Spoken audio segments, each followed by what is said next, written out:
Assalamu alaikum, dear students. Today's our topic is Mansar Lake, which is second lesson of fourth English book, page number 14. Dear students, हमने कुछ मुश्किल अल्फाज इसमें से चुने हैं. इनके माने मैंने लिखे हैं. वर्ड्स मीनिंग या आप अपनी कॉपी पर भी उठाना. सराउंड चारों तरफ होना. सर्कमफ्रेंस मुहीत. मैथोलॉजिकल अफसानवी. कपल जोड़ा. फ्लोरा पेड़ पौधे. फोना जानवर वगैरह. रेसलर पहलवान या कुश्ती.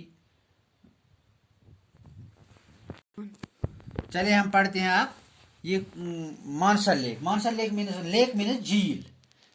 झील किससे कहते हैं? जिसमें पानी होता है, समुद्र से छोटा होता है थोड़ा. झील यहाँ पे भी है, श्रीनगर में भी झील डाल, झील वलर है बांडीपुरा में. तो ये भी ऐसा ही एक झील है. ये जम्मू में वाक़ा है.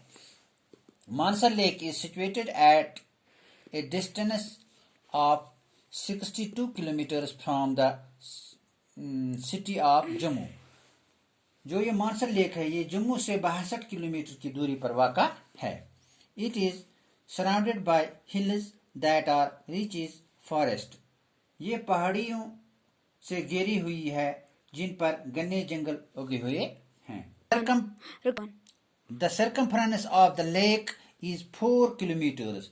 जो ये लेक है, जो ये झील है, इसका यहाँ तक कितना है? ये कितना एरिया में फैला हुआ है? 4 किलोमीटर में. Mansar is a popular picnic spot in Jammu apart from being a holy site for the Hindus.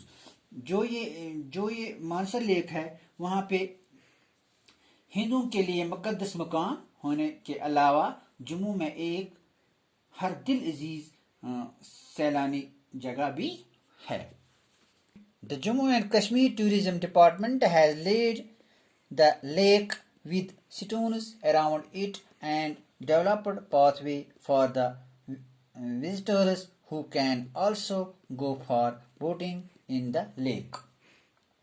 Jammu Kashmir का जो महकमा सियाहत जो है, वो उन्होंने झील के चारों तरफ पत्थर बिछा दिए हैं और सैलानियों के लिए चलने का रास्ता बना दिया है, जो नदी में किश्तियों की सैर के लिए भी जा सकते हैं.